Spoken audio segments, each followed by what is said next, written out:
Hello there, and a very warm welcome to the program People, Politics, and Power. I am Imonia Marere.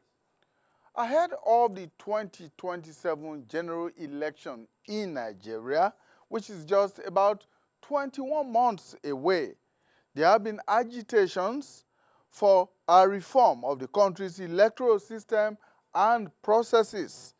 The National Assembly is currently seized of the amendment of the 2022 Electoral Act, while the Election Management Body, that is the Independent National Electoral Commission, has put forward wide-ranging proposals to improve the electoral law and the electoral process.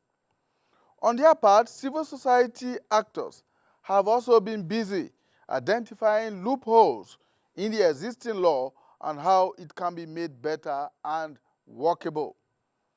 We shall focus attention on the INEC proposals on this edition of the program, some of which may in fact align with those of the civil society groups. INEC has proposed 4 constitutional amendments, which include early and special voting for eligible voters on essential services and diaspora voting. INEC is also proposing the removal of the powers to appoint resident electoral commissioners from the president and vested in the commission. It is also seeking to be empowered to appoint and discipline its senior officers heading state offices. The Commission is also advocating for the establishment of an Electoral Offences Commission and a political party regulatory agency. Now, both proposals have been on the drawing board for years, and the creation of designated constituencies for women and persons with disability. Now, apart from the constitutional changes, INEC is also proposing amendments to 35 sections of the 2022 Electoral Act.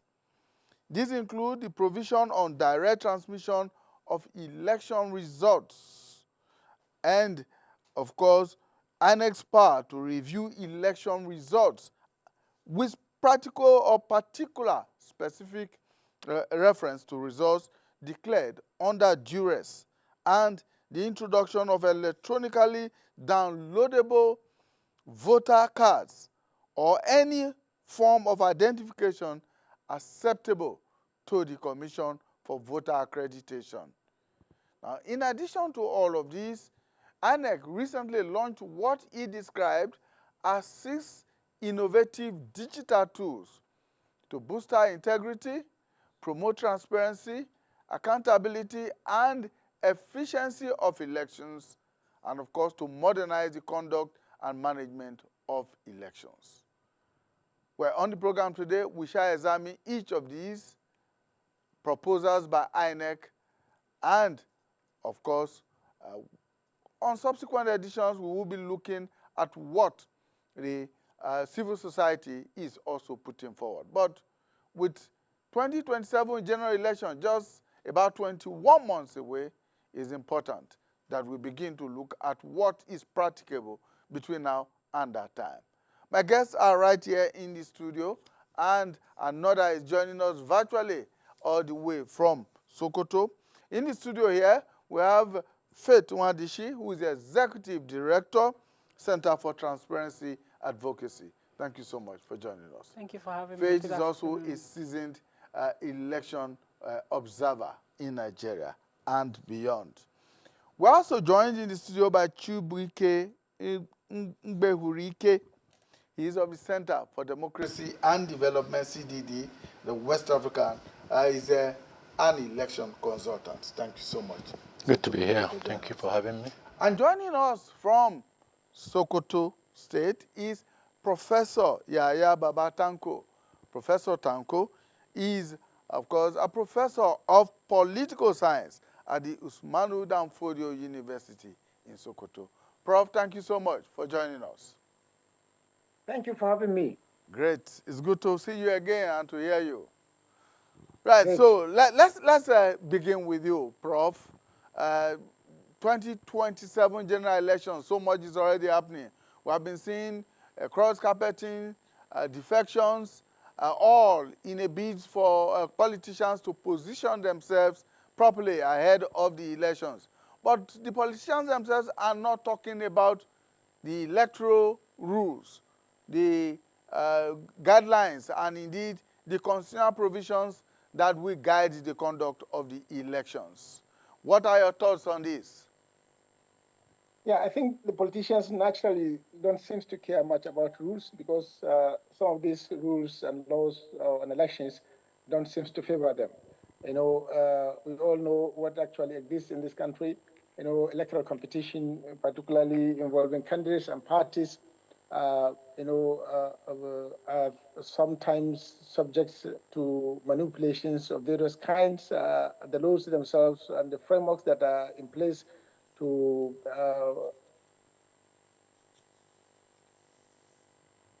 Prof, are you with us? All right, we appear to have lost contact with Prof momentarily. We hope that he's able to get back, but let me come to the studio and let me turn to Faith.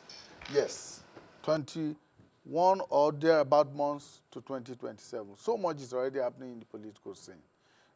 All the defections, all the realignments, all the coalitions that are being formed. But it appears that the politicians are not too concerned about the rules that will guide the conduct of 2027 elections. Thank you very much. Good afternoon again for having me. We are in very interesting times, and for a very long time, I don't think we have seen it this far away from elections, defections. You have almost 2 years to about 21 months, like you said, to the election, and we're already feeling as if it's just a few months, 6 months to the election. And every time we say this, every time there's an election, we come out to say that the political class have always been the weakest link. I thought that a lot of the things we should be seeing now is the politicians and their political parties engaging the process for the electoral reforms and the laws that we have. But so far, I have not seen any of the political parties perhaps having a town hall meeting to discuss the rules of engagement. It's about who is where, what are we going to do, who is connecting with who is speaking with who. So, and that for me is worrisome as a Nigerian, considering that we have been in this process since 1999, and prior to every major election, we have this electoral reforms. It was only in 2019 that we went through that process, but because the president didn't sign the law, we didn't have a new law. So we have this time, people are engaging, citizens are engaging, even the electoral umpire is also engaging and coming out with innovations, putting out suggestions on how to make things better. But we are not getting the same feedback from the political class. So 2027 going forward, it's more like who should be where, which political party. Perhaps, like people are saying, we are already tilting towards a one-party state. If what we saw happen in Delta, when the entire structure from top to bottom, just moved, and we have that. Just imagine if you had that kind of movement around engaging the laws, the rules of engagement, making it better, identifying the loopholes, and making suggestions on how to do that better. That would really put us in the light to show that the politicians who are the eventual beneficiaries of all of this process are also as serious as we are in ensuring that they engage the process, not just moving from one political party to the other. All right, we have Professor Tanko back now. Prof, you were speaking on this before we momentarily lost signals. So please continue with your thought process. Yeah. I think, I was saying that the politicians are less concerned about the rules, that strengthen electoral process in the country, because more often than not, parties, candidates, and coalitions that are vying for electoral positions, particularly in emerging democracies, in modern democracies such as ours in Nigeria, are interested in capitalizing on the loopholes of existing electoral framework to their own advantage. So you hardly can hear calls, cries, and advocacy from parties, particularly ruling parties. When you have parties, advocating for reforms and for certain kinds of changes in electoral. All right, Professor Tanko, we lost those signals again, but let me come back to you here in the studio, Chubwike. Yeah. Yes. So, what do you think that the politicians at this point in time should actually be engaging themselves with? We know that at the National Assembly, the committee on electoral matters, INEC and electoral matters, may in fact be considering some of the proposals that have been put forward by INEC. But the politicians appear not to be actively engaged in this process. Is it that they feel comfortable with the rules, the regulations as they are now, or that they just feel that it could work to their advantage at the end of the day? They don't want changes. Okay. Yeah. It's really, it's very, very unfortunate, really. We've been talking about this over time, and the question each time is, where are we? I mean, the people in the equation. Each time the people are not located anywhere in the equation. The politicians, of course, over and again too, they have seen themselves emerged victorious. And if you ask them, it's certainly not a function of how we voted. So they have their own plans, really. For me, we've been conducting elections since 1999, and each time we're done with one election, naturally, it gives room for reform, because for every election you conducted, you see the loopholes. And civil society, on their part, since inception, what we do each time we observe the electoral process, we go back to INEC with our findings and our recommendation and others, which also, involves the entire structure. For instance, the politicians we are talking about are the ones that dominate the National Assembly. Incidentally, they're the ones who are supposed to tinker with our laws, who are supposed to make the reforms or lead these reforms. So I'm not really surprised why they are reluctant.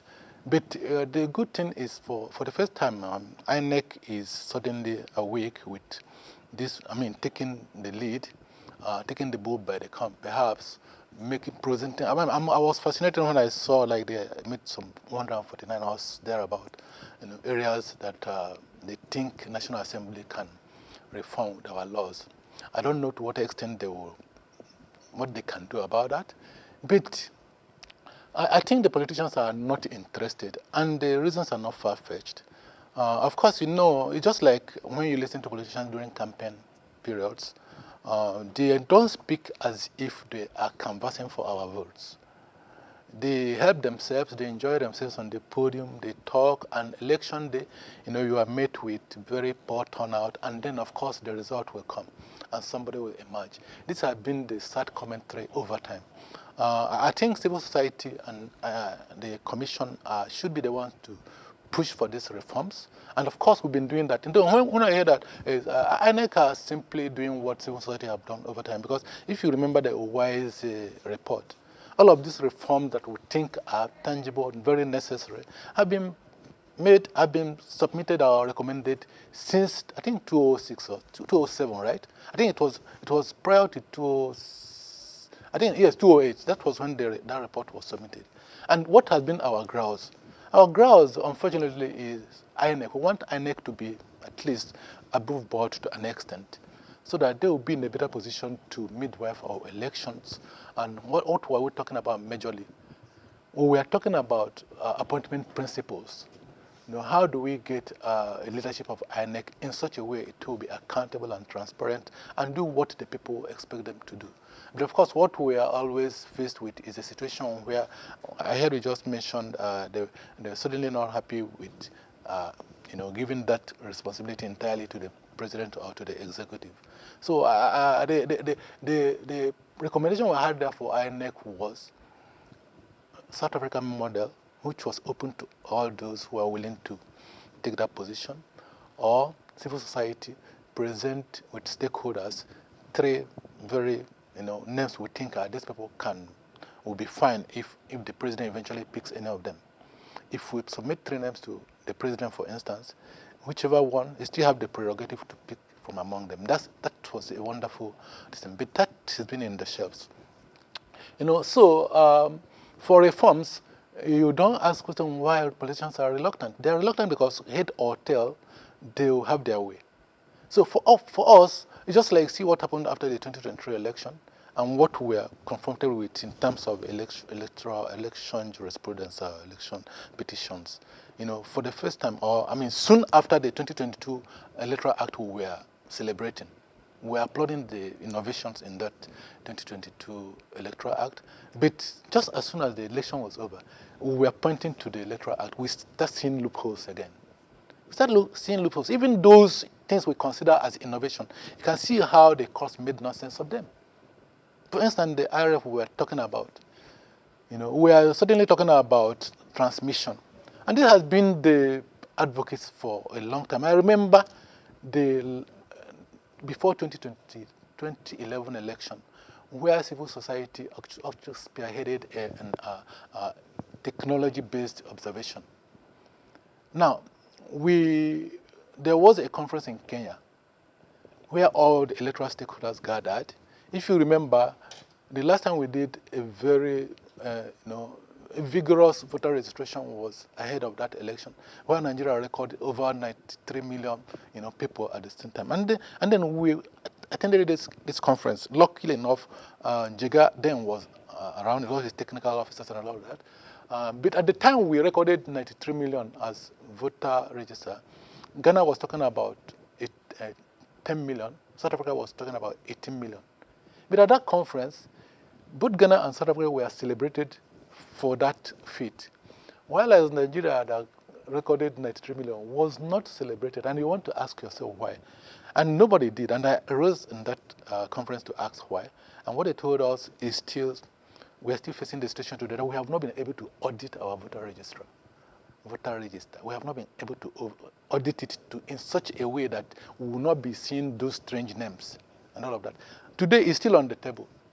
But we are told that the cost of auditing it is enormous, and you want to wonder whether the election budget we've been having over time that is so huge is not able to accomplish that. So every loopholes are there for politicians just to explore. And they are not bothered. They can see these loopholes. Even right now in the 2023 Electoral Act, they can see avenues where they can do one or two things and have their way. You see the competition shifted to ward level collection, result collection. Because if you look for them here, they will move to this other side. So the same way we are strategizing on how to make our elections more meaningful and more creditable, they are also planning how to have their way in all of the things. So I'm not surprised that the lot that are in the National Assembly that are dominated by politicians themselves are reluctant to spearhead those reforms, even though there are many of such reforms being recommended. Civil society is pushing again for amendment. Only we don't know to what extent we'll make some success of those efforts. Faith, must we have reforms, electoral reforms, every 4 years, every election cycle? Because that's what appears to have happened between 1999 and now. The reason we have to do that is because for every election, you need to sit down and review. Yeah. And by the time you review, definitely you'll see some loopholes. And those loopholes, suggestions are made on how to block them. Because each time there's an election, there's always one issue or the other that the judiciary also have to grapple with. The citizens have to understand why things went that way. And just to say that INEC consistently have sent in recommendations for those reforms. Before the 2019 election, there were recommendations. And INEC has also championed the fact that there should be the electoral Offences Commission. The last assembly didn't pass it, and then it has come up again in this new recommendation. So why is it that the politicians are taking, because it was also recommended in the Ways report, and INEC has championed, you know, ensuring that you have Electoral Offences Commission. We have not been able to get that. A situation whereby we're able to get that, you see that some of the burden will be taken away from INEC, because INEC needs to present lawyers to take on all those cases. And then one of the major issue that you find on the field is that electoral offenders are apprehended on the field. The person who is the officer that's in charge is from another state, perhaps very far, and on Sunday, the next thing the person is trying to do is to get out of the particular state. So there's no follow-up, and that's why we needed to have such electoral reforms. Now, if we don't do this, if we don't do periodical review, looking at what went wrong, what went well, what is it in our laws that we can use to strengthen our laws? For instance, take the campaign financing. You know, it was 2022 Electoral Act that the amount was a little bit, you know, increased in terms of, in view of the reality that we find ourselves in the country. Now, INEC again is coming up with new innovations, like you mentioned, some of the digital tools that they're talking about. They're coming up with a tool that will help to monitor party financing, which is one big area that has been an issue within our elections. Globally, the issue of party financing and campaign financing is a topical issue, because when you finish from one election to the other, you're looking at what is it that makes up the party financing, and then you go to the political parties, you're asking what is it that makes up the party financing, political party. You are looking at the huge, humongous amount that people are collecting for registration forms, and they tell you, oh, that money is not even part of the campaign. It does not count for what the law is saying. So it's important for anybody to make progress within any structure, especially for electoral systems. You need to, after conducting an election, come back and review what went wrong and what didn't go so well. And that's where civil society also comes in, because we are always on the field. We send in our reports, even though INEC has also complained that some of the civil society organizations that are accredited for observation don't eventually send in their report. So when all of us send in our report and we make our recommendations, these recommendations are what is taken on board. For instance, far back before now, voter registration, people used to go and just write their names in a book. So you go to the nearest INEC office that is close to you, you go write your name in the book, and then you bring all the typists around that area, and they begin to type the names of the people that were written on the book. There's no way to find out if there's double registration. I remember growing up, even far back in secondary school then, they will bring, you go to communities, you see them with one large note like that. They are writing everybody's name, both unborn children and children that are underage. They are writing everybody's name so that at the end of the day, your constituency will have the numbers. But we have moved from what we used to have to now people can now register online. People can now register online. The last registration CVRO that was done, people were able to register online. People were able to request for transfer online. And looking at the way we have even gone, you know, before the 2015 election, like he mentioned, we had the card reader. The card reader had these issues. Even the president at that time couldn't be accredited. Himself and his wife couldn't be accredited. But we now moved from that card reader to the last election, where we had the beavers and then the INEC voter registration that you have, you know, online. So some of these innovations are coming because there's feedback. There's need for feedback, robust feedback. Feedback that is given from the point of view of knowledge of what has happened, not from the point of view of saying, oh, this system is not working. If all of us feel that the system is not working, there's no way we can give feedback, and we even recognize that that feedback has been taken on board. So that's what I expect the politicians to do. Well, when you talk about the politicians in the National Assembly, it is their responsibility to give us laws. in line with what we have seen as members of their constituencies, as citizens of Nigeria, to say this is what we want to happen. But the fact of the matter is, most times those reforms do not come the way we want them.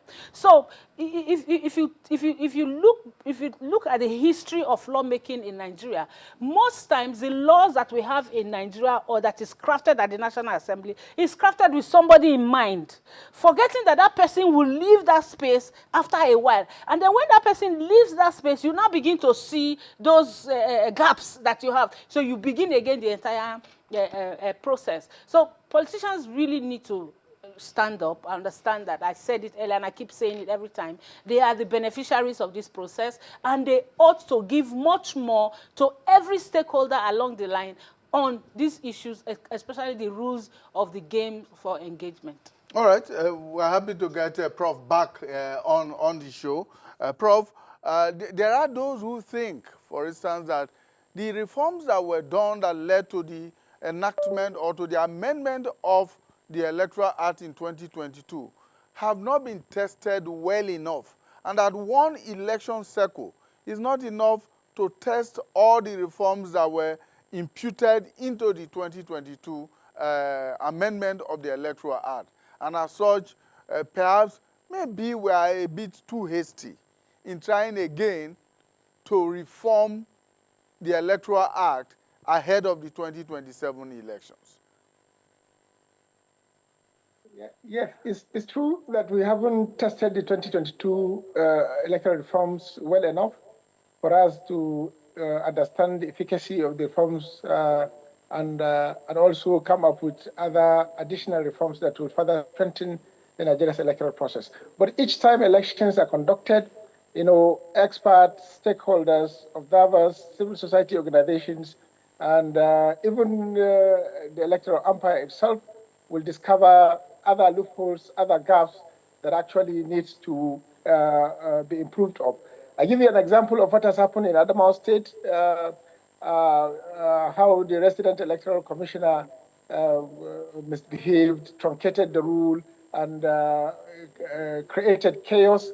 We also knew what had happened with one of the top hierarchy of the Independent National Electoral Commission that was sent to Adamawa to observe the elections. And all of this had actually made INEC to understand that the umpire is not truly independent, it's not autonomous, and that is why today we have seen the electoral body coming up with proposals for reform, or proposals that include stripping of the executive or the president the powers to appoint resident electoral commission and transfer such powers to INEC.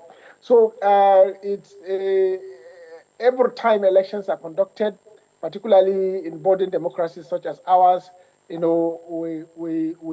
observe and notice a number of areas in which the electoral process itself need to be improved upon. So these proposals that are suggested by INEC are proposals that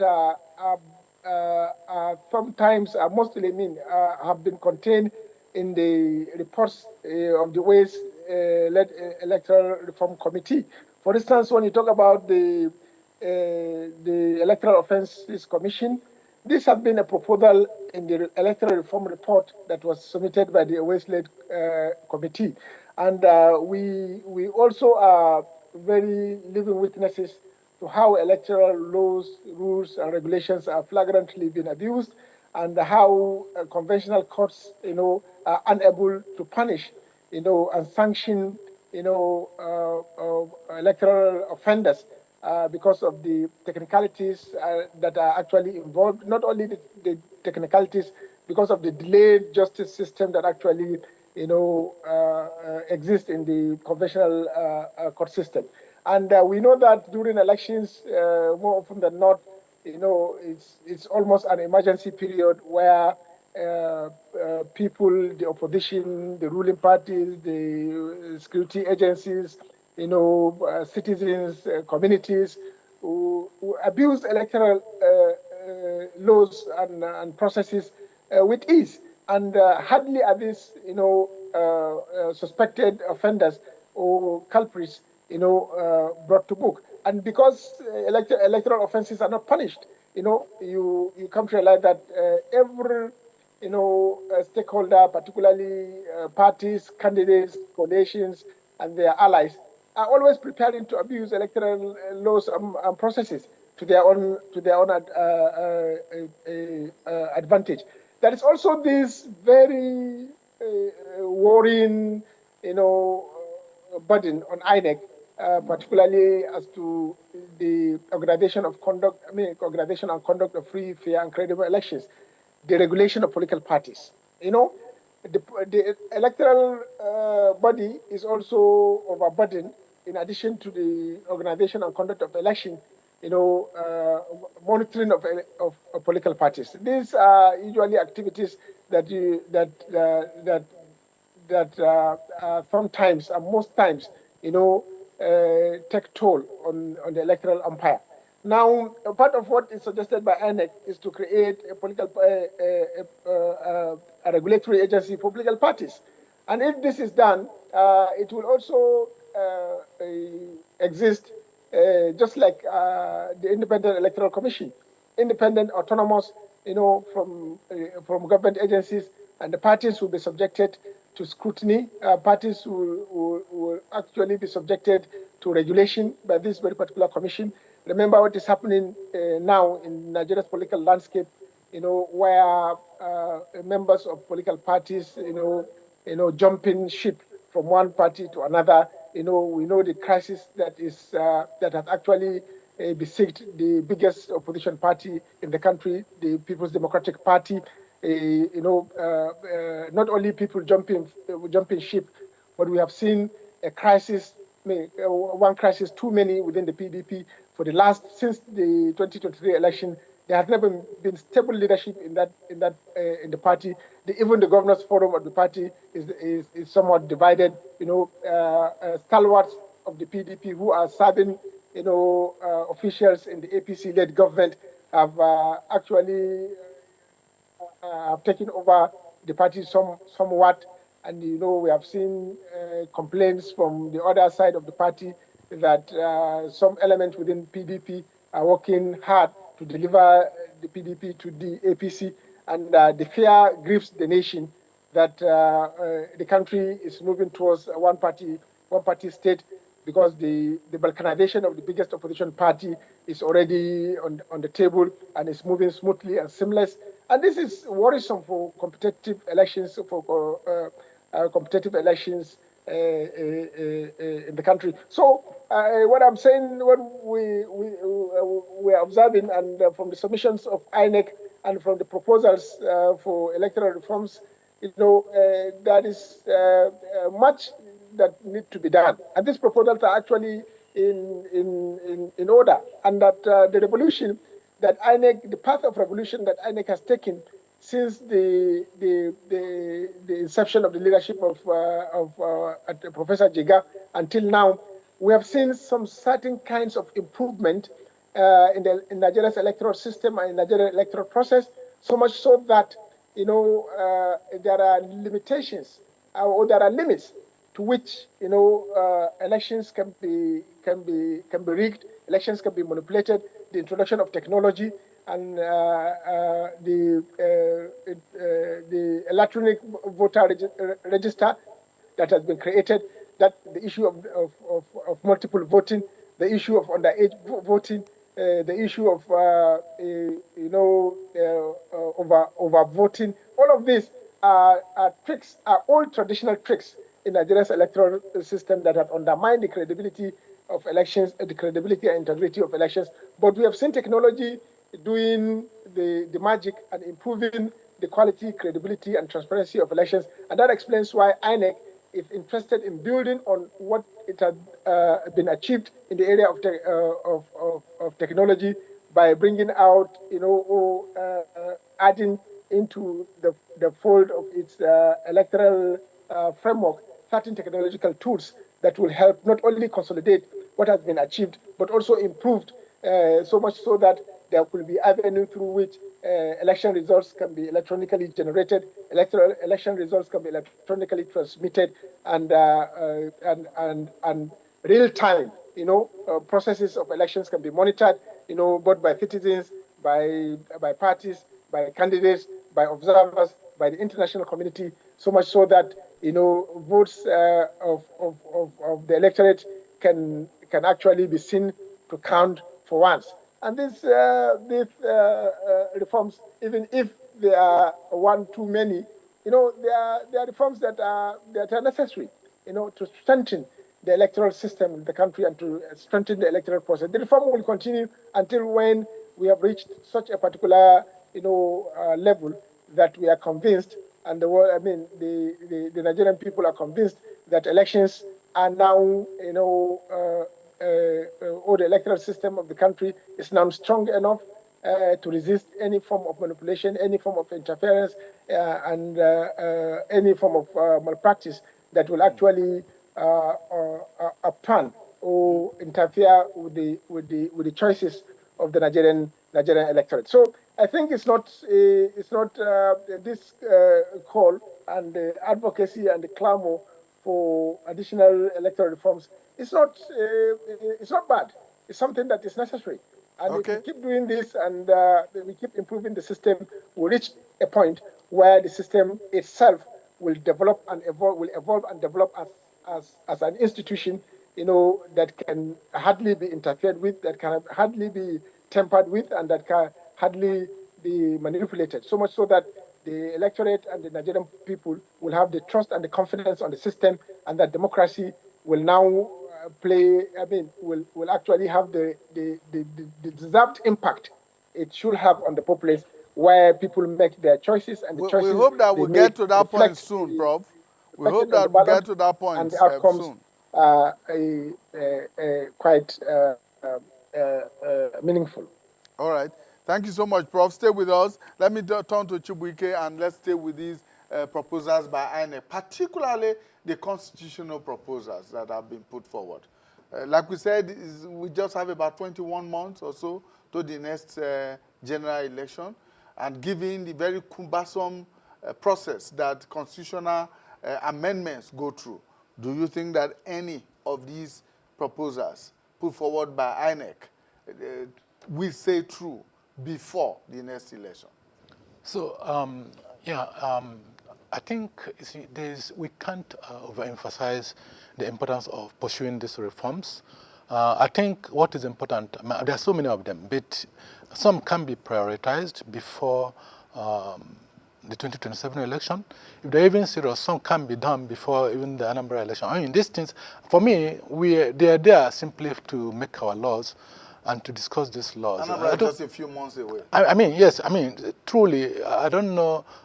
Let it be seen that they are doing something. If they are also be seen to have been doing something from from all the recommendations in the past, all the loopholes lined up in the past, and they're now beginning to discuss in line with all of those, at least people will be encouraged. I do not think our elections have not really made progress, really. People will tell you that for whatever it's worth, we are doing well. But the truth is, we are no longer following what I call global competitiveness in anything. We are just taking our time. Whenever we wake, it's our morning. Whenever we sleep, that's our night. But I think we have a duty to build a nation. And building a nation, no sector should be left behind. I think the people we have in the National Assembly, honestly, since after the election, the two elections, Ondo and Edo, civil society did not rest on their oars. They're beginning to articulate the areas they want National Assembly to do something. But from the body movements, it doesn't seem they are really, bent on doing anything. But we continue to push harder.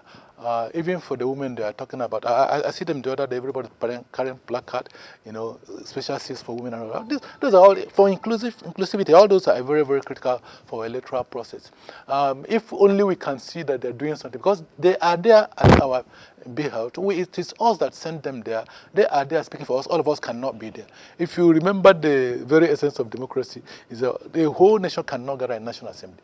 But the truth is that listen to your people, get their opinion. What are they saying? everybody is talking about reforms. For instance, we continue to think that we cannot we cannot entirely adopt the full technology for our elections. Who said? We can't do that. It's just that we are shying away for no reason. Truly, we know that it's not just about these innovations. These innovations have also the human components too. Because for every innovative, tool you bring about, there's somebody behind it. So we are not just only reforming our laws, we're also reforming our mindset and all of that. So I think it's a total package. But we continue to push harder because we cannot afford to approach 2027 the way we approached 2023. I mean, if you watched I keep making reference to the post-election adjudication. Even the language of those who are deciding our fate does not encourage anybody. So for me, I think whatever is required, spell those laws out for everybody. It cannot afford to be ambiguous. You cannot be talking about laws that concern our elections and it is ambiguous. People are still doing guesswork. It has to be in black and white.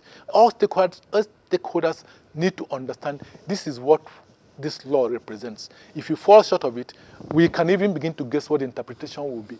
But you cannot afford to be, just a few months we achieved something we say is innovative 2022 Electoral Act, and all of a sudden, those laws that were provided have been, we've used them so easily, and the politicians are still there.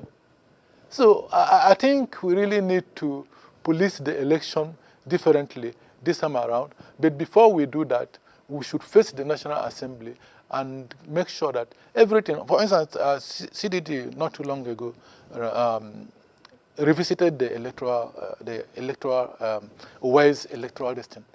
So those very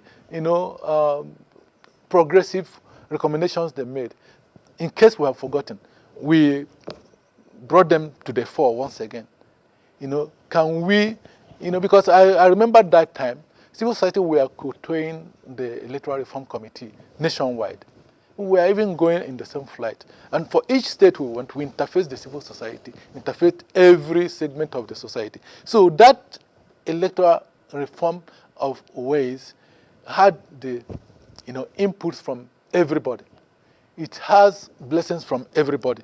Yet, we have kept that thing on the shelf, yet our elections have not made the required, we have not attended where we need to attend. And we have other, we saw what happened in South Africa.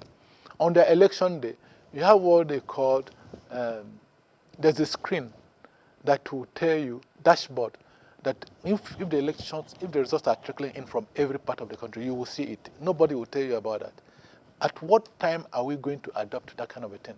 So that all this hearsay and hate speech and misinformation that's surrounding our elections, our election results collection will be put paid. So I think INEC know that there's a lot of problems and have taken the first bold step. As for that, I think civil society is willing any day to work with them to continue to push for these reforms in National Assembly so that we will not approach 2027 in the same way we did 2023. And when that is done, at least people will begin to show interest in voting. One of the recommendations, Faith, that was put forward by INEC is the creation of designated constituencies for women and persons with disability. How is that likely to work out? Because, it will mean creating constituencies, designated constituencies in every constituency of the country, because there are women and there are persons with disability in all the places where elections will take place. Okay, so I think that's even a low-hanging recommendation from INEC, because there's already a bill sponsored by the Deputy Speaker of the House of Representatives, though that is specifically reserving seats for women. And when you want to talk about the issue of inclusion, it's not just about women, it's about also including people with disability. But let me quickly just say that one of the challenges that we have with all of these reforms that we are having is because these laws are passed very close to elections. So we don't have the time to look at what happened with the 2022 election. It had impact on the FCC city local government elections, because those people were elected on the other electoral act that gave them 3 years in office. And then this new law is saying they have to spend 4 years in office. So they have had 1 year of extension. Yeah, so what we really need to do is to give the kind of urgency that we give to our budgets, to our electoral reforms. It is when we have clear 2 years, 3 years to practice, put into practice some of these reforms that have come. Luckily, we have some of these off-season elections. So when we have, for instance, when you have the special seats created for women and persons with disability, you have all of these off-season elections that are coming. You will see how it's implemented. Is it implementable? How are we going to get it with budget? And how do you hold political parties accountable if they are not providing those people? It is one thing to say create those seats. It's another thing for the political parties to feature candidates that will occupy that seat. So you have a political party constitution that talks about gender, that talks about inclusion, but none of the political parties come out to create those seats. And at the end of the day, what do? People hold INEC accountable for not getting persons with disability and women on the seat. Meanwhile, it is the responsibility of the political parties. Now, this provision is there for a reform. The Deputy Speaker of the House of Representatives is pushing a bill for special seats for women. How are the politicians engaging that? What are they going to do with their constitution to ensure that when these laws pass, they are also implementing it? So that, for me, is the dicey part of it. We have these laws, these recommendations that are coming up, and if care is not taken, this law may eventually pass by 2026. We're already going. We're already finishing the second quarter of 2025, and we have not even had a public hearing on this. The legislative process needs to be completed before you can now have a law. The law that will be cleaned up and then presented to the president, who will sign before it becomes an act that we can implement. So we have all of that. So if these laws are not passed, let's say by August 2025, we will still run into the problem of trying to implement the old law, the old law and the new law side by side, because citizens and even civil society at that time would not have come to terms with what the recommendations are and what the changes are. Then the politicians will now hide under that of ignorance and say, oh, they didn't know this was happening and this was happening, and the judiciary is also not helping us. So if you have a law that is passed less than a year to when an election is going to happen, and you expect that all of the provisions of that law would be implemented, definitely we'll continue to have problems. Before I go to Prof, let me just bounce this off you very quickly. The planned introduction by INEC of electronically downloadable voter cards or any form of identification acceptable to the Commission for voting. Now, how is that likely to pan out? Do you foresee a situation where it can be abused, where individuals can, in fact, clone anything these days and present to INEC for voting? But when I saw that, I thought that it was a good thing. One, it will stop politicians from collecting people's voters' card. Just before the last election, we saw thousands of voters' cards that were thrown around the streets and all of that. What INEC needs to do is to ensure that there's protection on that particular card. For instance, if you go to print, there are some sites that you go to. Once you have logged in and you have asked for certain information, you are going back to log in with the same kind of information. It will throw it back to you to say, this you have asked for this information, you have done that. We still have to have a conversation around that. But for ease of people, and it will also address the issue, partly to some extent, the issue of voter apathy. The fact that people need to take their voters' card physically a polling unit. Perhaps they have moved from a particular place. They are not able to have the physical voters card. That makes it easy for people. But I've had conversation with a lot of people, and they say, oh, this is another avenue for rigging of the election. People are going to do this. And I said, what has happened with the physical voters card that we have? If you don't have your physical voters card, you are not able to go there. But a situation whereby you don't need a physical voters card, you can print your voters card from anywhere. There could be a code, like it's usually done. Most of us have these apps that you need to scan the code for you to have access. These days, if you even go for meetings, you need to scan the code before you can have access into that meeting. So the technology is evolving. I like the idea, but we need to be double sure that this will not be abused.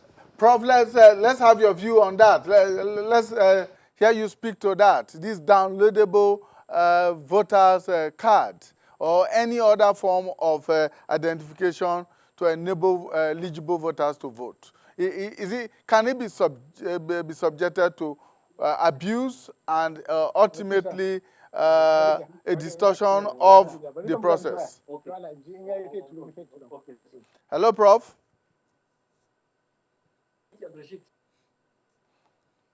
All right, while we wait for Prof to join us, yes. So what I think in that, although they need to really, do a comprehensive follow-up on what really that constitutes, because I know that since it's innovative and since it's about technology, there must be something about this card that makes it, different from the normal cards, and where INEC can be able to identify which is their card. The issue is these things are not rocket science. They can be made easier. It's just that in Nigeria we make everything so complex that we think it cannot work. In fact, technology is supposed to make things very easy.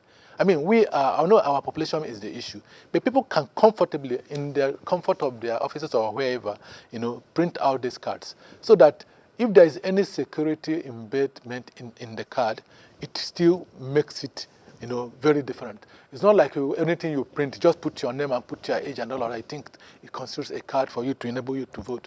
I think INEC must have done their own due diligence, and there must be a technology behind it, so that whatever that is there, they are the ones who are giving you this, maybe a soft copy, then you now print.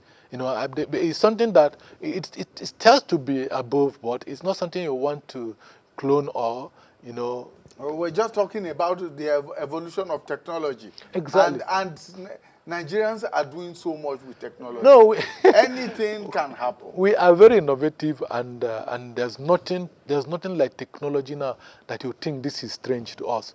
That's why I'm saying that. I'm not saying it's strange. I'm saying that it can be abused.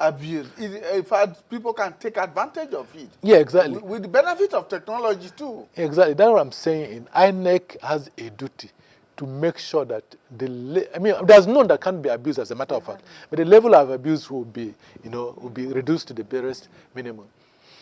But the idea of allowing us to go looking for our cards, because that experience is not something we're going to experience again. You see people's cards, and some people you even know. And there's been cases you pick card for somebody and the person already has one. So there's no plans. Whatever they're doing with those cards, on election day, it plays out in ways you can hardly imagine. All right, Prof. Well, our time is up, but let's have your final say. 60 seconds. What the INEC proposes for the reform of the electoral process and system are quite apt. That transfer of power to appoint resident electoral commissioners will go a long way in further boosting the autonomy and independence of INEC, and for the institution to actually hold itself accountable for its actions and inaction, and to also remove elements of partisanship in the choice of who runs the electoral empire. And the issue of technology, the technology is here with us. It's a reality. We cannot avoid it. The world is driven by technology, and we must also key into technology. But of course, we need to employ the use of technology in the most diligent way, so that its misuse may not end up being catastrophic for the entire system.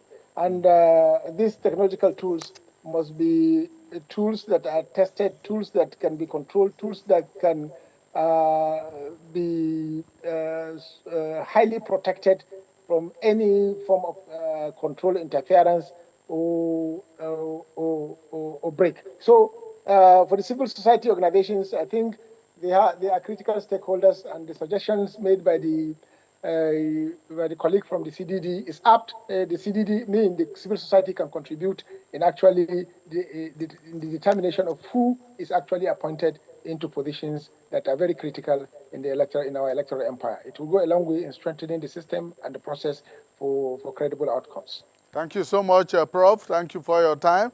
Professor Yaya Babatanko is a professor of political science at the Usmanu Danfodio University in Sokoto. Thank you so much for your time. And right here in the studio, Faith Umadishi is Executive Director, Center for Transparency Advocacy. Thank you. Thank you. And Mr. Chubuike Mbehurike is of the Center for Democracy and Development, CDD, West Africa.